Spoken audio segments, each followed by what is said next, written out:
الحمد للہ العزیز القہار والصلاة والسلام علی النبی المختار وعلی آلہ الاطہار واصحابہ الاحیار اما بعد فاعوذ باللہ من الشیطان الرجیم بسم اللہ الرحمن الرحیم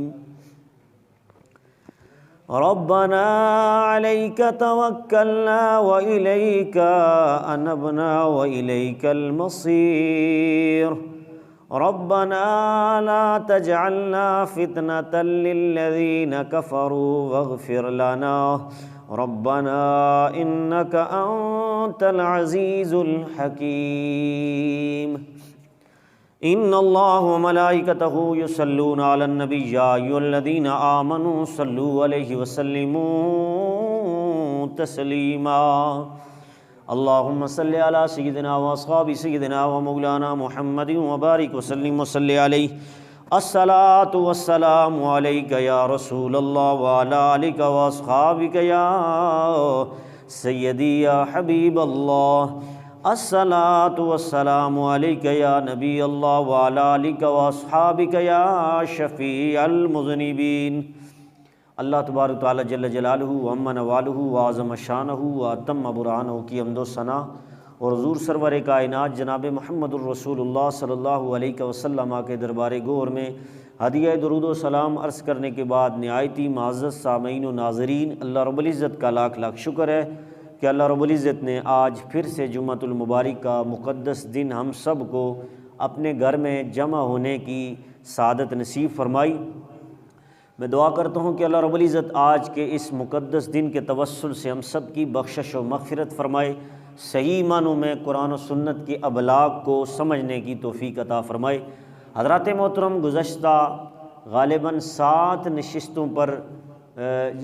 نشستوں پر ہماری 5 نشستوں پر ہماری گفتگو چل چکی ہے۔ آج ہماری 6ٹھی نشست ہے۔ اس حوالے سے تو گزشتہ جمعۃ المبارک میں نے دیگر انبیاء کرام کی دعاؤں کا موازنہ صرف میرے نبی کی ایک دعا سے کر کے شان رسالت اور عظمت رسالت کو بیان کیا تھا کہ میرے نبی کو اس امت کے ساتھ کتنا پیار ہے کہ میرے نبی نے 1400 سال پہلے سے بچا کر ایک دعا کو بطور امت شفاعت کے لیے قیامت تک کے لیے اس کو بچا کے چھپا کے رکھا تھا۔ تو اس حوالے سے وہ ایک حدیث بیان کی تھی۔ تو آج میں چند اور باتیں دعا کے حوالے سے آپ احباب کے سامنے بیان کروں گا۔ اللہ رب العزت نے قرآن مجید کے اندر سورۃ الممتحنہ کی آیت نمبر 4 تا 5 اور 28ویں پارے کے اندر یہ سورت موجود ہے۔ اس میں حضرت ابراہیم علیہ السلام اور ان کے ساتھیوں کی دعا کے لیے اللہ رب العزت نے قرآن کی یہ آیت اتاری، جس میں وہ دعا کر رہے ہیں کہ ربنا علیک توکلنا والیک انبنا والیک المصیر، اے ہمارے رب ہم نے تجھی پر بھروسہ کیا، والیک المصیر اور ہم تیری ہی طرف رجوع لائیں،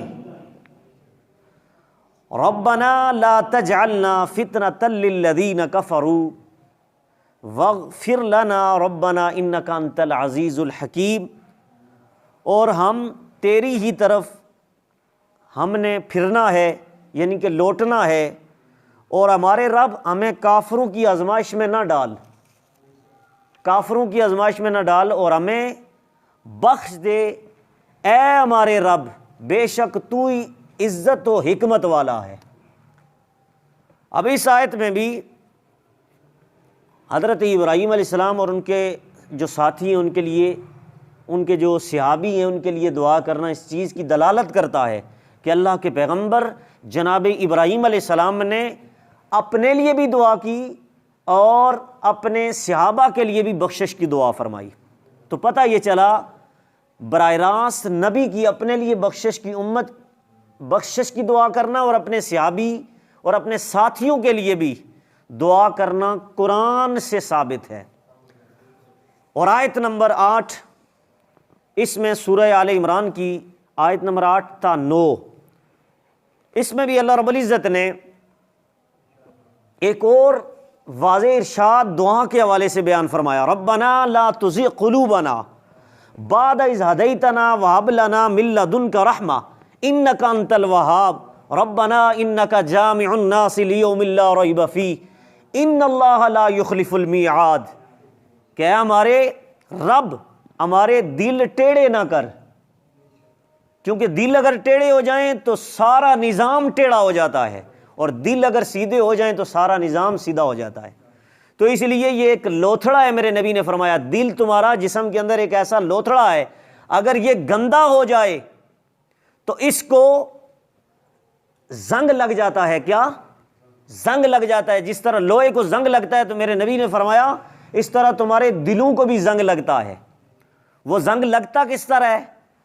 گانے سننے سے، لغویات بکنے سے، غیر شرعی حرکات کرنے سے، اور اللہ اور اس کے رسول کی نافرمانی کرنے سے اس دل کو زنگ لگ جاتا ہے۔ تو ہم سوال کرتے ہیں یا رسول اللہ، دنیا میں ہمارا قاعدہ ہے کہ کسی چیز کو زنگ لگ جاتا ہے تو اس کے لیے ایک آلہ ہوتا ہے صاف کرنے کے لیے، بتا کیا دل کے لیے بھی کوئی آلہ یا کوئی دوائی پیدا کی ہے تو نے کہ جس سے یہ ہمارا زنگ دل کا صاف ہو جائے؟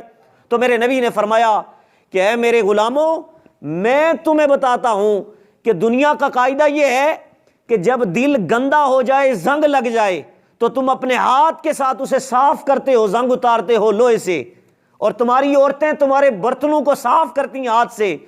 یہ دل کا ایک ایسا برتن ہے جہاں تمہارا ہاتھ نہیں پہنچ سکتا، لیکن میں تمہیں ایک آلہ دے کے جا رہا ہوں، ایک دوائی دے کے جا رہا ہوں، اگر وہ دوائی استعمال کرو گے، وہ آلہ استعمال کرو گے، تو تمہارا دل کے اوپر جو زنگ لگ جاتا ہے وہ صاف ہو جائے گا۔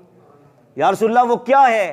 فرمایا ذکر اللہ، یا تو اللہ کی تلاوت کیا کرو، و ذکر الموت، یا موت کو یاد کیا کرو، اور تیسری روایت میں وہ تلاوت القرآن، یا تو تلاوت قرآن کیا کرو۔ تو دلوں کے زنگ کو اتارنے کے لیے میرے نبی نے 1400 سال پہلے جو دعائی دی تھی، وہ دعائی یہ تھی، یا اللہ کا ذکر کیا کرو یا تلاوت قرآن کیا کرو۔ اللہ تبارک تعالیٰ ذکر قرآن کی وجہ سے، تلاوت قرآن کی وجہ سے، ذکر اللہ کی وجہ سے اللہ تبارک تعالیٰ تمہارے دلوں کے زنگ کو صاف کر دے گا۔ اور آگے لفظ ہیں کہ اے اللہ ہمارے دل کو ٹیڑھے نہ کر، بعد اس کے کہ تو نے ہمیں ہدایت دی اور ہمیں اپنے پاس سے رحمت عطا کر، بے شک تو ہے بڑا دینے والا، بے شک تو ہی بڑا دینے والا، اور اے ہمارے رب تو سب لوگوں کو جمع کرنے والا ہے قیامت کے دن، اور اسی دن کے لیے جس میں کوئی شبہ نہیں، بے شک اللہ کا وعدہ نہیں بدلتا۔ یعنی کہ اللہ نے وعدہ کر لیا کہ قیامت کے دن تمہیں میں جمع کروں گا، 120 صفیں ہوں گی سارے نبیوں سمیت میری امت کی، اور لیکن یاد رکھو سارے نبیوں کی، سارے 1.25 لاکھ انبیاء اور رسل کی امتیں، ان کی صفیں ٹوٹل 40 ہوں گی۔ میرے نبی نے فرمایا میری امت اتنی بڑی ہوگی کہ میری امت کی صفیں 80 ہوں گی۔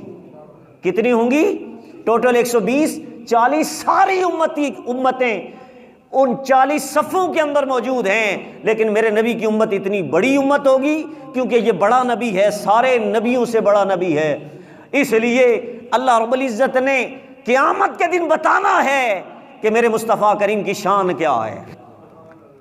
اس لیے یہ امت آئی ہے آخر میں، جنت میں جائے گی سب سے پہلے، اور باقی امتوں کا حساب قیامت کے دن ساری امتوں کے سامنے ہوگا۔ لیکن مسلمانوں اور نبی کے غلاموں، تم خوش ہو جاؤ، قیامت کے دن واحد یہ امت محمدیہ وہ امت ہے جس کا حساب و کتاب رب علیحدگی میں پردے میں لے گا۔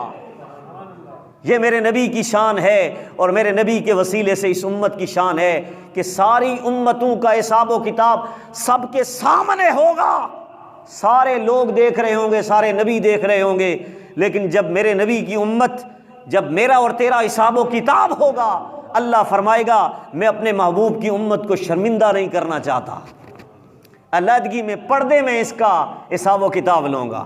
حضرات محترم، اس آیت نمبر 8 میں بھی اس چیز کو واضح کیا گیا، اور آگے متقی اور پرہیزگار جو لوگ ہیں، متقی رب سے ڈرنے والے، نمازیں پڑھنے والے، رب سے ڈرنے والے، اور اللہ کے ولی اور نیک صالح بندے، وہ جب دعا کرتے ہیں تو ان کی دعا کو بھی اللہ رب العزت نے قرآن کا حصہ بنایا۔ اللہ رب العزت نے قرآن مجید کے اندر پارہ نمبر 4 آیت نمبر 147 سورہ آل عمران کے اندر میرے رب نے متقی اور پرہیزگار لوگوں کی دعا کو اس انداز میں بیان کیا۔ میرے رب نے فرمایا ربنا اغفر لنا ذنوبنا واسرافنا فی امرنا وثبت اقدامنا وانصرنا علی القوم الکافرین۔ میرا رب فرماتا ہے جب میرے متقی بندے، میرے پرہیزگار بندے، میرے محبوب بندے، میرے نبی سے پیار کرنے والے، مجھ سے پیار کرنے والے جب بھی دعا کرتے ہیں، وہ دعا کرتے ہیں ہمارے رب ہمیں بھی بخش دے، ہمیں بھی بخش دے، ہمارے گناہ بھی بخش دے، اور جو زیادتیاں ہم نے اپنے کام میں کی، اپنے سارے معاملات میں ہم نے غلطیاں کوتاہیاں کی، وہ سارے گناہ ہمارے بخش دے، اور ہمارے قدم جما دے ثابت قدمی کے ساتھ، اور ہمیں ان کافروں پر مدد فرما جو شدت والے ہیں۔ اس آیت میں بھی، آیت نمبر 9 میں بھی اللہ رب العزت نے یہ بتایا کہ دعا کرنا بخشش کی متقی اور نیک لوگوں کا کام ہے۔ لہذا نیک لوگ وہ دعائیں کیا کرتے ہیں، اپنے لیے بھی بخشش کی دعائیں مانگتے ہیں، اپنے پہلے والوں کے لیے بھی، بعد والوں کے لیے بھی، ایمان والوں کے لیے بھی۔ دعا کا کرنا اس بات کی دلالت کرتا ہے دعا اپنے لیے بخشش کی کرنا، کسی اور کے لیے کرنا یہ برے لوگوں کا کام نہیں ہے، منکر لوگوں کا کام نہیں ہے، گستاخ بد مذہب لوگوں کا کام نہیں ہے، بلکہ صحیح عقیدہ رکھنے والے متقی رب کے پیارے لوگوں کا کام ہے۔ اب اس آیت میں بھی اللہ رب العزت نے متقی اور پرہیزگاروں کی دعا کو نقل کیا۔ آگے آیت نمبر 10 میں میرے نبی کی دائمی دعا، دائمی اور باطنی دعا ہوتی ہے، دو طرح دعاؤں کی اقسام میں سے 2 قسمیں، دائمی اور باطنی۔ اس میں میرے نبی نے سورہ بقرہ آیت نمبر 201 میں میرے رب ذوالجلال نے پیارے مصطفیٰ کریم کی اس دعا کو نقل کیا۔ میرے مصطفیٰ کریم اکثر اوقات یہ دعا پڑھا کرتے تھے، یہ دعا کیا کرتے تھے۔ کیا دعا؟ ربنا آتنا فی الدنیا حسنۃ وفی الآخرۃ حسنۃ وقنا عذاب النار۔ میرے مصطفیٰ کریم دعائیں کیا کرتے تھے، میرے نبی فرماتے ہیں ہر وقت میرے نبی فرمایا کرتے تھے، دعا کیا کرتے تھے رب کے حضور، اے ہمارے رب ہمیں دنیا میں بلائی عطا فرما اور آخرت میں بھی بلائی عطا فرما۔ پتہ یہ چلا جب بھی دعا مانگو پہلے دنیا کے لیے مانگو، جب دنیا درست ہوگی تو پھر اس طرح اچھے طریقے سے تم آخرت کے لیے بھی دعا مانگ سکو گے۔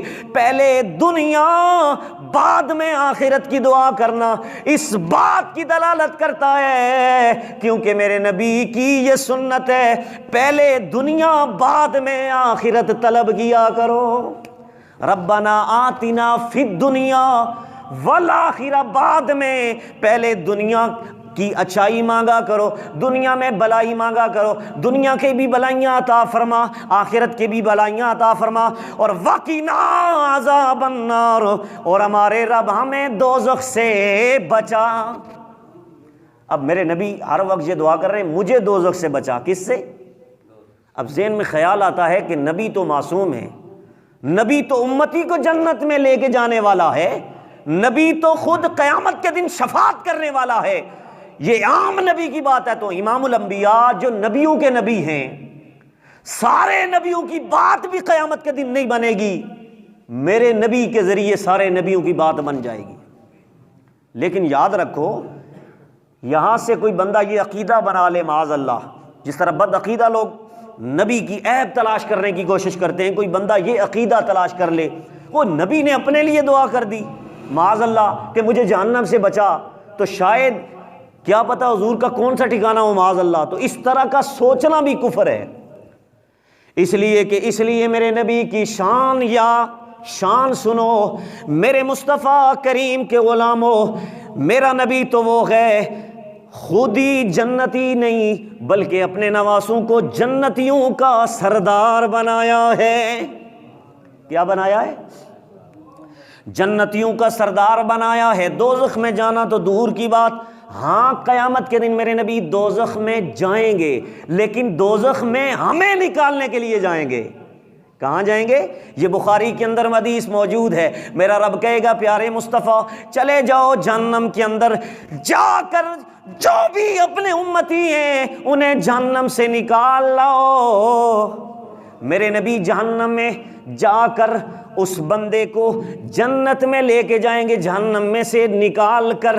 تو اب کیا بات ہے، رب قیامت کے دن فرشتوں کو بھی بھیج سکتا ہے، فرشتوں جاؤ فلاں میرے نبی کا امتی ہے اسے جہنم سے نکالو. لیکن رب قیامت کے دن بتانا چاہتا ہے کہ میرے مصطفیٰ کریم کی شان ہے، پیارے مصطفیٰ بچائے تو اور منکر کو پتہ بھی نہ چلے. تو قیامت کے دن رب منکروں کو بتانا چاہتا ہے کہ دنیا میں تم کہتے تھے نا نبی مدد نہیں کر سکتے، نبی شفاعت نہیں کر سکتے، نبی فائدہ نہیں دے سکتے، آج میں تمہیں بتاتا ہوں میرا مصطفیٰ تمہیں خود جہنم سے نکالے گا. اور میں بتانا چاہتا ہوں کہ خود سے نکال تاکہ منکر کو پتہ چلے یہ تو بچاتے ہیں. اس لیے میرے نبی قیامت کے دن جہنم میں جا کر جہنم سے ہمیں نکالیں گے. اور یہ بخاری کی حدیث ہے. حدیث کے اندر لفظ موجود ہے او ادنا من کانا لا الہ الا اللہ، کہ جس شخص نے بھی صرف کلمہ پڑھ لیا، صرف کلمہ پڑھ لیا. اور ایک روایت کے اندر آتا ہے کہ میرے مصطفیٰ کریم کو پہلے رب حدیں بتائے گا کہ اس حد والے جو جہنم میں انہیں نکال کے لاؤ. فرمایا ایک درہم کے برابر جن کے دل میں ایمان موجود ہے انہیں پیارے مصطفیٰ نکال کے لے آؤ. پھر میرے مصطفیٰ کریم جب ان کو نکال کے لائیں گے، اب مجھے بتائیں یہ ایمان اس کے کوئی درجے ہیں کہ اتنے درجے والا جہنم کے اندر فلاں کمرے میں موجود ہے؟ نہیں، ایسا کوئی معاملہ نہیں. لیکن میرے مصطفیٰ کریم کو اتنا بھی پتا ہے، یہ میرے نبی کا علم غیب ہے کہ دل کے اندر جو ایمان ہے رائی کے دانے کے برابر، رائی کے دانے کے برابر، میرے نبی اس کو بھی جانتے ہیں کہ اس کے اندر رائی کے دانے کے برابر ایمان ہے. پھر رب فرمائے گا جو نصف رائی کے دانے کے برابر جس کے دل کے اندر ایمان ہے اسے نکال کے لاؤ.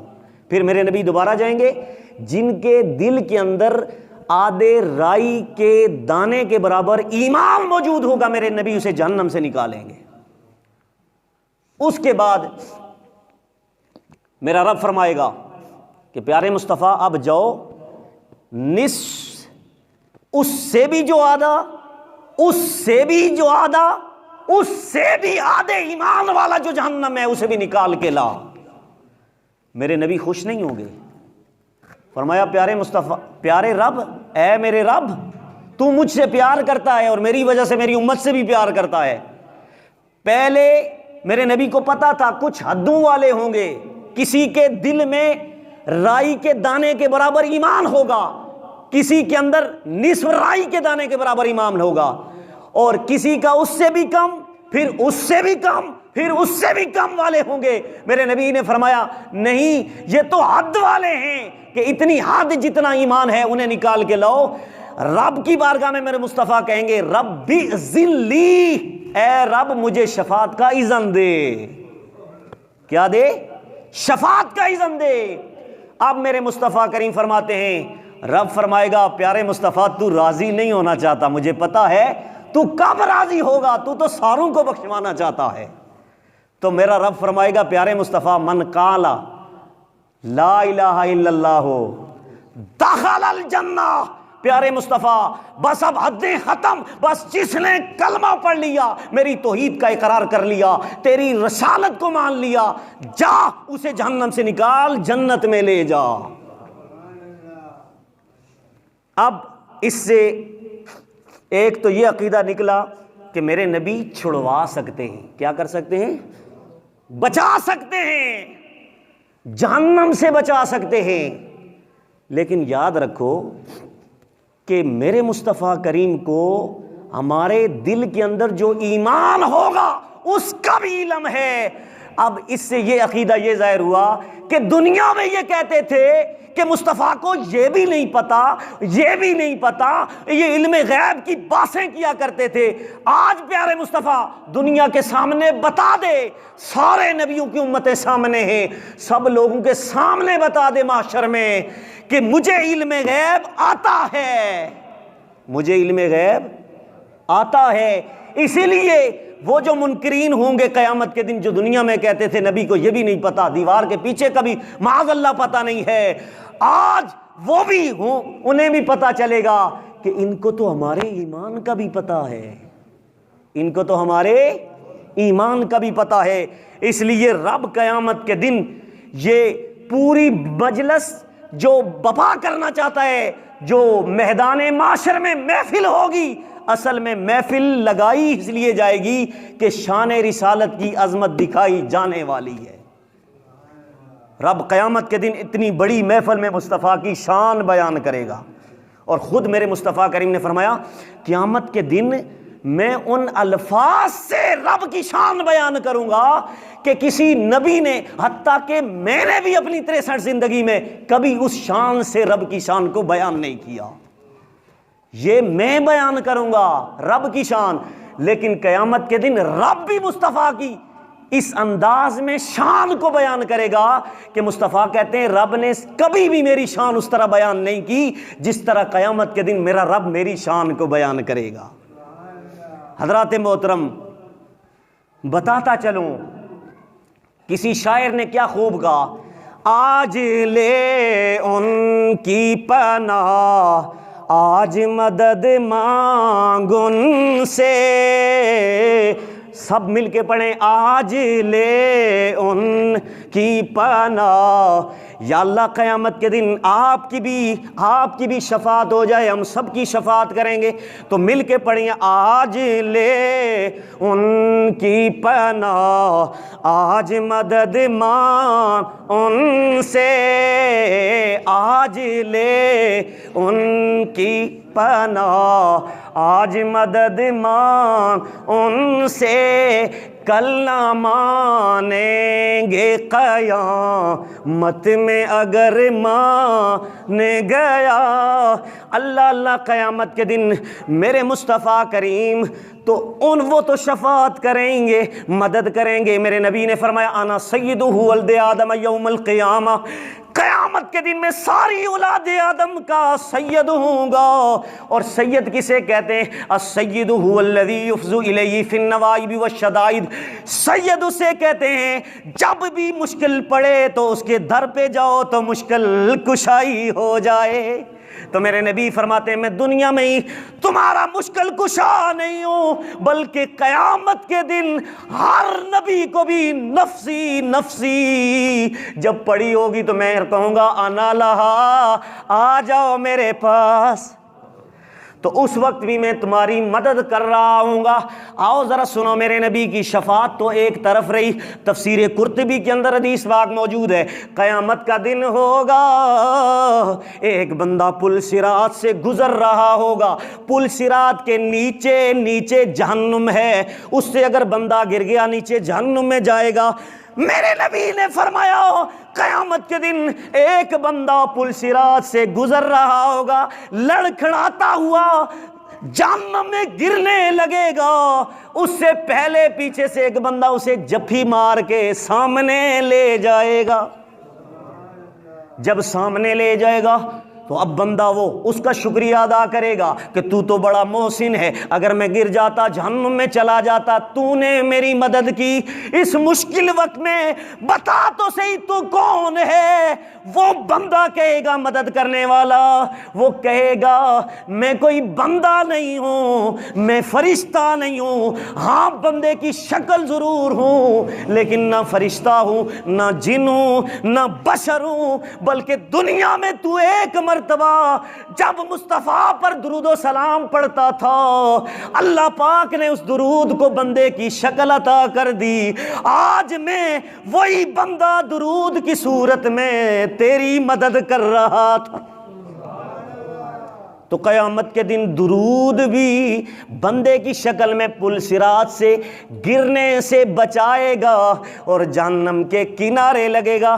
اب میں بتانا چاہتا ہوں، ذرا مجھے اس سوال کا جواب دو، او منکرین میرے مصطفیٰ کریم کی شفاعت کے منکرو، ذرا یہ تو بتاؤ کلمہ نبی کا اس لیے پڑھتے ہو کہ جہنم سے پار لگ جائیں، یا اس لیے پڑھتے ہو کہ جہنم کے نیچے چلے جائیں؟ اس لیے مان لو کہ میرے نبی کی شان نرالی ہے، قیامت کے دن رب مصطفیٰ کی شانیں بیان کرے گا. حضرات محترم، یہ دائمی دعا تھی میرے نبی کی، جو ہر وقت میرے نبی قرآن نے بیان کیا، ربنا آتنا فی الدنیا حسنۃ وفی الآخرۃ حسنۃ وقنا عذاب النار کی صورت میں میرے نبی نے یہ دعا فرمایا کہ مجھے دنیا کی بلائی عطا فرما، آخرت کی بھی بلائی عطا فرما، اور ہمیں دوزخ سے بچا، دوزخ سے بچا. تو اس نقطے پر میں نے بتایا تھا کہ کوئی یہ ذہن میں نہ خیال کرے کہ میرے نبی نے اپنے لیے جہنم سے بچنے کی دعا کی. کیوں کی؟ اس لیے کی کہ میرے نبی نے فرمایا کہ اگر میں دعا کرتا ہوں جہنم سے بچنے کی تو جب میرا امتی کرے گا تو اللہ پاک اسے سنت کا ثواب عطا فرما دے گا. کہ ان کا نبی تو اپنے لیے دوزخ سے بچنے کی دعائیں کر رہا تھا، رب کہے گا میں اس مصطفیٰ کی زبان کو دیکھوں گا، اس لیے قیامت کے دن تمہاری بخشش کر دوں گا. اب حضرات محترم، قرآن کے اندر 4 آیتیں موجود ہیں. ایک ہے دوزخ، اس کی ضد جنت، جنت کی ضد دوزخ ہے. جو جہنم میں جائے گا وہ جنت میں نہیں جا سکتا، اور جو جنت میں جائے گا وہ دوزخ میں نہیں جا سکتا. یہ ضدیں ہیں. لیکن یاد رکھیے میرے نبی تو جنت کے مالک ہیں. کیا ہیں؟ مالک ہیں. میرے نبی کو ایک بندہ وضو کرواتا تھا، کیا نام ہے؟ حضرت ربیعہ رضی اللہ تعالیٰ عنہ. بخاری کے اندر حدیث پاک موجود ہے. میرے نبی کو ہر وقت وہ وضو کرایا کرتا تھا. پتہ یہ چلا جو بندہ دنیا میں کسی بزرگ کی مدد کرتا ہے، اس کی عزت و تکریم کرتا ہے، ایک نہ ایک دن اسے اس کا صلہ مل جایا کرتا ہے. اس لیے آپ بھی بزرگوں کی رسپیکٹ کیا کریں، احترام کیا کریں. اب یہ تو میرے نبی ہیں، ان کو وضو کروانے والا، لیکن قیامت کے دن ایسا ہوگا، ایک مولوی صاحب ہوں گے، مسجد کے امام صاحب ہوں گے، قاری صاحب ہوں گے، حافظ صاحب ہوں گے، عالم دین قیامت کے دن آئے گا. میرا رب عالم دین سے پوچھے گا، اے عالم دین ہے حافظ قرآن، اے مسجد کے امام، بتا تیرا سٹیٹس ہم نے بڑا رکھا ہوا ہے، بتا تو کس کی شفاعت کرنا چاہتا ہے؟ اتنے میں کچھ نمازی وہاں قیامت کے دن اس مولوی صاحب کے پاس چلے جائیں گے اور مولوی صاحب کو کہیں گے، مولوی صاحب دنیا میں ہم نے آپ کو پانی کا ایک گھونٹ پلایا تھا، اور دوسری روایت کے مطابق 1 لوٹا پانی کا وضو کرنے کے لیے دیا تھا. قیامت کے دن وہ بندہ اپنے مولوی صاحب امام صاحب سے کہے گا، مولوی صاحب میری شفاعت کریں. وہ مولوی صاحب رب کی بارگاہ میں اپیل کریں گے، مولا یہ بندہ دنیا میں مجھے وضو کے لیے پانی دیتا تھا، پیاس لگتی تھی پینے کے لیے پانی دیتا تھا، آج قیامت کے دن میں تیری دعا بارگاہ میں شفاعت کی طلب میں اس کے لیے شفاعت طلب کرتا ہوں. رب کہے گا، مولوی صاحب جتنے بندوں نے آپ کو اور تجھے پانی وضو کے لیے دیا تھا یا پینے کے لیے پانی دیا تھا، جا انہیں جہنم سے نکال کر، اور ایک روایت میں آتا ہے جنت قیامت کی صفوں میں سے نکال کے جنت میں اسے لے جا. یہ مولوی صاحب کا سٹیٹس ہے. اب دیکھیے یہ تو وہ مولوی صاحب ہیں کہ خود امام ہیں، اور ان کے پیچھے بندے جو ہیں وہ نمازی ہیں. کیا ہیں؟ جو نماز بھی پڑھتے ہیں، حج بھی کرتے ہیں، زکوٰۃ سب کچھ. لیکن قیامت کا دن ہوگا، یہ تو وہ بندے ہیں جو نماز پڑھنے والے ہیں، روزہ رکھنے والے ہیں، یہ شفاعت کریں گے، عالم دین ہے، شہید ہے، حافظ قرآن ہے، الگ الگ سٹیٹس ہے، الگ درجے کی قیامت کے دن شفاعت کریں گے۔ لیکن میرے نبی نے فرمایا قیامت کا دن ہوگا ایک کچا بچہ۔ کون سا کچا بچہ؟ جو ابھی 8 مہینے کا تھا، 7 مہینے کا تھا، ماں کے پیٹ کے اندر اس کا مس کیرج ہو گیا تھا، حمل ضائع ہو گیا تھا، وہ ناف بریدہ بچہ، اسے عربی کے اندر کچا بچہ کہتے ہیں۔ حدیث بخاری شریف کے اندر موجود ہے، میرے نبی نے فرمایا قیامت کے دن یہ کچا بچہ بھی تمہاری شفاعت کرے گا۔ کیا کرے گا؟ اب وہ کچا بچہ ذرا سنو، کون سا کچا بچہ؟ دنیا میں ایسا معاملہ آپ کو پتہ ہے، اکثر مسائل ہیں، کچھ بچے 7 سال پیٹ کے 7 مہینے کے اندر ہی ان کا مس کیرج وہ ضائع ہو جاتے ہیں، یعنی کہ ان کا اسقاط ہو جاتا ہے، کون سا حمل کا اسقاط ہو جاتا ہے، ضائع ہو جاتا ہے، اور کچھ اس کی باڈیز اور اس کے جسم کا حصہ بھی موجود ہوتا ہے۔ 8-9 مہینے کا بچہ ضائع ہو گیا ماں کے پیٹ کے اندر۔ اب قیامت کا دن آئے گا، یہ بچہ رب کی بارگاہ میں کھڑا ہوگا۔ بخاری کے اندر لفظ موجود ہے ان القسط لیراغم ربا، یہ بچہ قیامت کے دن رب سے جھگڑا کرے گا۔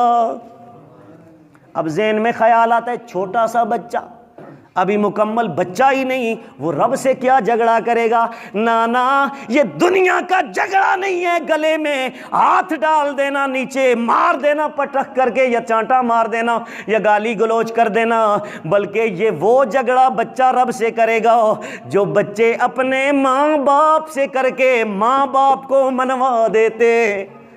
یہ قیامت کے دن کچا بچہ رب سے جھگڑا کرے گا۔ کیا جھگڑا کرے گا؟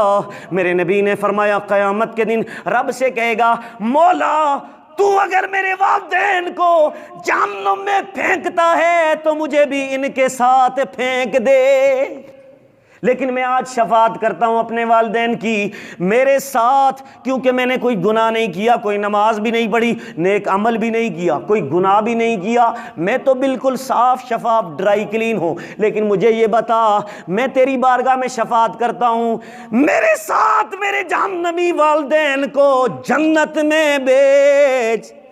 میں شفاعت کرتا ہوں تیری بارگاہ میں، شفاعت طلب کرتا ہوں۔ اب حدیث سنیے، آج لوگ کہتے ہیں نبی ایک جگہ میں موجود ہے، یہ ہزاروں جگہ میں آپ حاضر و ناظر مان لیتے ہیں، یہ کہاں سے ہے؟ اس بچے کے بارے میں جو میرے نبی کا امتی ہے، لیکن یہ بچہ اس نے نہ نماز پڑھی، نہ روزہ رکھا، نہ حج، کوئی بھی نیک عمل نہیں کیا، یہ قیامت کے دن شفاعت کرے گا۔ رب کہے گا شفاعت کر۔ یہ جنت کے 8 دروازے ہیں، کتنے؟ 8 دروازوں میں ہر جگہ یہ بچہ 8 کے 8 دروازوں میں ایک بچہ موجود ہوگا۔ ایک بچہ 8 جگہ قیامت کے دن کیسے ہوگا بھئی؟ ایک ہے بچہ ایک ہی دروازے میں، یا پہلے میں ہو یا دوسرے میں ہو یا تیسرے میں ہو، تیسرے میں ہو تو پہلے 2 میں نہیں ہے، چوتھے میں ہے تو پہلے 3 میں نہیں ہے، 5ویں میں ہے تو پھر آخری ارد گرد والے سارے خانے خالی، سارے دروازے خالی، ایک ہی دروازے میں ہونا چاہیے۔ لیکن بتانا چاہتا ہوں وہ بچہ، ایک بچہ 8 دروازوں کے اندر موجود ہوگا، جس دروازے سے اس کے باپ اسے سامنے کھڑے ہوں گے، وہ جس دروازے سے چاہے گا اپنے والدین کو جنت میں لے جائے گا۔ اب میرے مصطفیٰ کریم فرماتے وہ بچہ کس انداز میں اپنے والدین کی شفاعت کر کے انہیں جہنم سے نکال کے جنت میں لے کے جائے گا۔ حدیث میں آتا ہے اس کے جسم کے اندر یہ ناف ہے نا، ناف، کیونکہ کچا بچہ تھا تو یہ ناف میں اپنے ماں باپ کو لپیٹ کے جنت میں لے جائے گا۔ تو بتاتا چلوں یہ تو میرے نبی کی شفاعت وہ تو بڑی ہے، شفاعت کبریٰ، تو شفاعت صغریٰ کا عالم یہ ہے کہ اس کا ادنا درجہ یہ ہے کہ جو بچہ نماز بھی نہیں پڑھتا، کوئی نیک عمل بھی نہیں کرتا، وہ بھی قیامت کے دن رب کی بارگاہ میں جھگڑا کر کے پیار والا اپنے ماں باپ کو جنت میں لے جائے گا۔ تو میرے نبی کی کیا شان ہوگی؟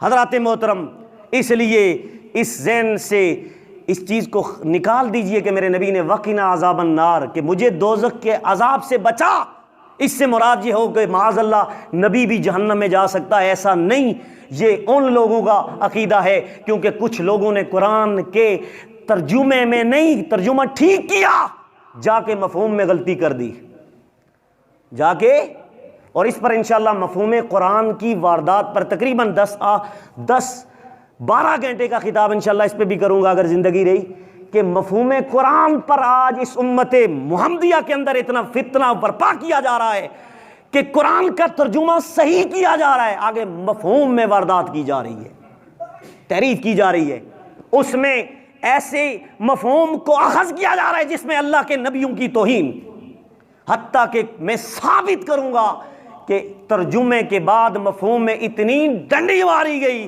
کہ جس میں اللہ کی بھی توہین کا شیبہ پیدا ہوا، 1.25 لاکھ نبیوں کی توہین کا شیبہ پیدا ہوا، اور امت کو گمراہ کر کے ساری امت کو جہنمی بنانے کی کوششیں سعی کی گئی۔ لیکن بتانا چاہتا ہوں، اس پر الگ انشاءاللہ دلائل چلیں گے، میں انشاءاللہ ایک آیت پڑھ کے پھر دوسری آیت پڑھ کے اس کا موازنہ کروں گا کہ ایک آیت تو یہ کہہ رہی ہے اور دوسری آیت میں یہ مفہوم بگاڑ کے اللہ کے نبی اور نبیوں اور رسولوں اور ولیوں کی شان کو کم کرنے کی کوشش کی جا رہی ہے۔ تو اس لیے انشاءاللہ ان کو اس کے ٹہرے میں لا کر بتایا جائے گا کہ یہ لوگ قرآن کے بھی مخالف ہیں اور قرآن والے کے بھی مخالف ہیں۔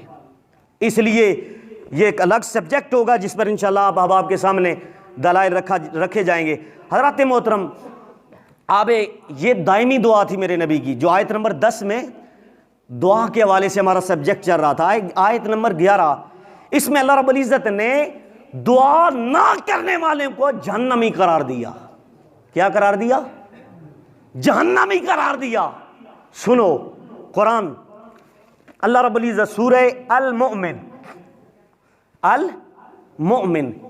یہ کیوں دعا نہ کرنے والوں کو جہنمی کس صورت کے اندر کہا؟ جو صورت مومن تھی۔ تو بتایا جا رہا ہے وہم و خیال کہ میں سورہ مومن کے اندر تمہیں بتا رہا ہوں اب بھی مومن بن جاؤ اور مومنوں کے ساتھ ہو جاؤ۔ دعا کرنے والے مومن ہیں، جنتی ہیں، اور دعا نہ کرنے والے جہنمی دوزخی ہیں۔ رب قرآن میں خود کہہ رہا ہے، سورہ المؤمن کی آیت نمبر 40، رب کہتا ہے وَقَالَ رَبُّكُمُ ادْعُونِي أَسْتَجِبْ لَكُمْ إِنَّ الَّذِينَ يَسْتَكْبِرُونَ عَنْ عِبَادَتِي سَيَدْخُلُونَ جہنم داخرین۔ رب پکار کے کہتا ہے، کیا کہتا ہے؟ اور تمہارے رب نے فرمایا مجھ سے دعا کیا کرو۔ کیا کیا کرو؟ دعا کیا کرو، اور دعا قبول میں نے کرنی ہے، کہا تم دعا کرو گے، استجب لکم، قبول میں کروں گا۔ اور آگے رب کہتا ہے ان الذین یستکبرون عن عبادتی، بے شک میری عبادت سے جو سر چٹکتے ہیں، تکبر کرتے ہیں، یعنی کہ دعا نہیں کرتے، رب کہتا ہے عنقریب جہنم میں جائیں گے ذلیل ہو کر۔ کیا ہو کر؟ ذلیل ہو کر جہنم میں انہیں ڈالا جائے گا جو دعا نہیں کرتے تھے۔ لیکن آگے چلیے، آئیے ذرا آج میں ایک لطیف قرآن کی آیت پیش کرنے لگا ہوں، آپ کو بڑا لطف آئے گا۔ قیامت کا دن ہوگا کہ جس طرح اس آیت میں رب نے کہا کہ دعا نہ کرنے والے متکبر ہیں، اور متکبر شیطان کی صفت ہے، فتکبر من الکافرین، اس نے بھی تکبر کیا تھا اور جہنمی ہو گیا، اور تکبر کفر ہے اور کفر میں جہنم میں لے جانے والا ہے۔ رب کہتا ہے اکڑتے ہو، سب کچھ میں نے عطا کرنا ہے، اب مجھ سے ہی دعا نہیں مانگتے۔ رب کہتا ہے میں تمہیں ذلیل کر کے جہنم میں بھیجوں گا۔ کیا کروں گا؟ اب بھیجے گا، لیکن اب قرآن تو یہ بھی کہتا ہے میں قیامت کے دن انہیں جہنم میں بھیج دوں گا۔ کدھر بھیج دوں گا؟ اب جب وہ جہنم میں جائیں گے تو قرآن نے اس فلسفے کو بھی بیان کیا، جب دعا نہ کرنے والوں کو قیامت کے دن رب جہنم میں بھیج دے گا۔ اب قرآن سنیے، سورہ المؤمن وہ تھی، اور یہ اب دیکھیے یہ سورہ المؤمنون ہے۔ کون سی؟ وہ المؤمن تھی جس میں رب نے کہا جہنم داخرین، میں دعا نہ کرنے والوں کو جہنم میں ڈال دوں گا ذلیل کر کے۔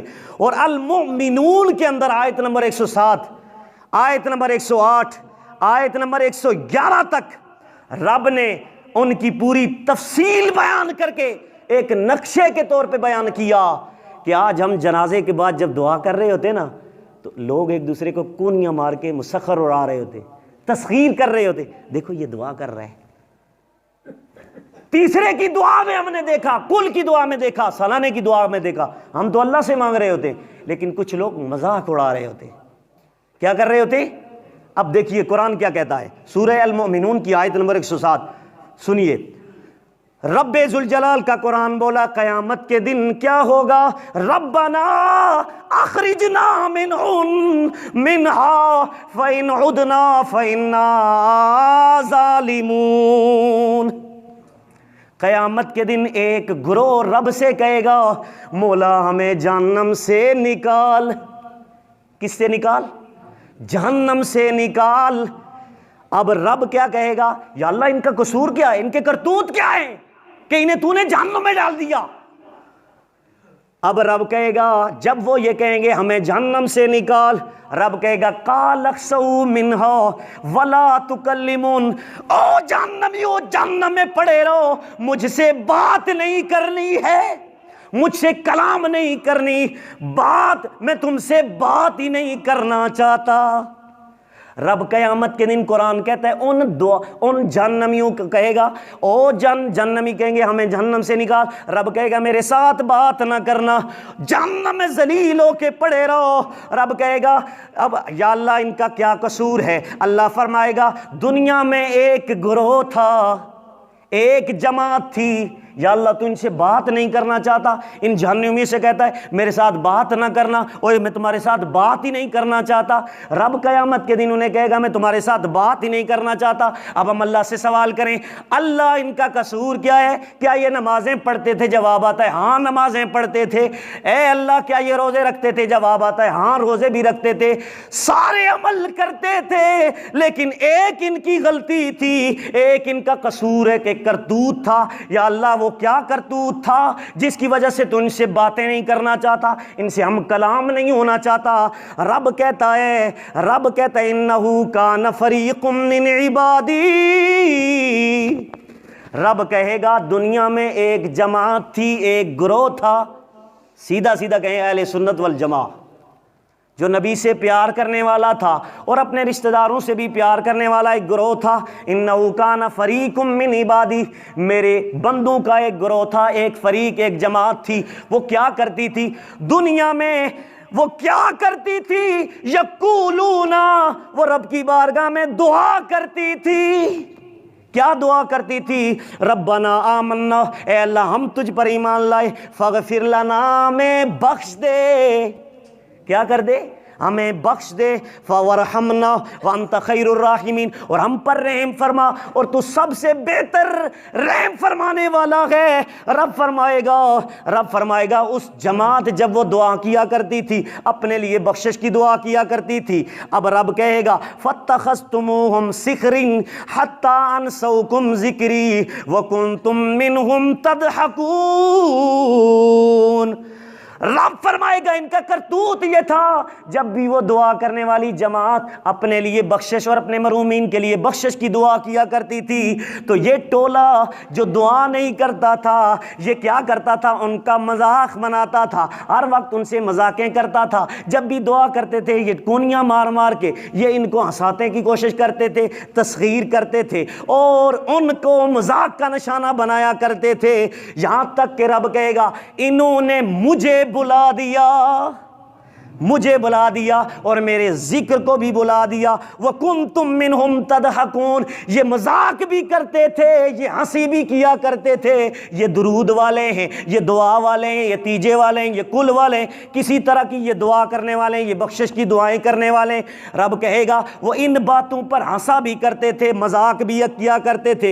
رب کہتا ہے یہ مذاق کیا کرتے تھے، یا اللہ یہ تو وہ گروہ تھا جن سے تو بات نہیں کرتا، جو دعا کے منکر تھے. اب بتا تو صحیح جو دنیا میں بخشش کی دعائیں کرتے تھے، ذرا قرآن کے اندر یہ بھی بتا ان کے لیے کیا اہتمام کیا ہے. رب کی آواز آتی ہے انی جزیتہم اليوم بما صبروا وانہم هم الفائزون. رب کہتا ہے آج میں نے ان کے دنیا میں یہ جو ان کا مذاق اڑاتے تھے، یہ آگے صبر کرتے تھے، یہ آگے صبر کرتے تھے، ان کا مذاق اڑایا کرتے تھے، مذاقیں بھی کرتے تھے، اور ان لوگوں کو ان کی بات پر ہنستے تھے، یہ دعا کرتے تھے، اس بات پر میں ان دعا کرنے والوں کو یہ جزا دے رہا ہوں۔ آج کامیابی والے وہی ہیں جو دنیا میں دعائیں کیا کرتے تھے۔ حضرات محترم، آج یہ ہماری 11 اور 12 آیتیں آپ کے سامنے دعا کے حوالے سے بیان کر دی گئی ہیں۔ انشاءاللہ نیکسٹ جمعۃ المبارک احادیث سے آپ کے سامنے وہ چیزیں انشاءاللہ بیان کروں گا کہ کن لوگوں کے لیے دعا کرنا منع کی گئی۔ آج وہی بدبخت لوگ ہیں کہ جو دعا نہیں کرتے، جن کے لیے 1400 سال پہلے قرآن نے بھی مصطفیٰ سے کہا تو نے ان کے لیے دعائیں نہیں کرنی، اور میرے نبی نے پوری زندگی ان کے لیے دعا نہیں کی، وہ اپیل کرتے رہے۔ اللہ تبارک و تعالیٰ ہم سب کو عمل کرنے کی توفیق عطا فرمائے۔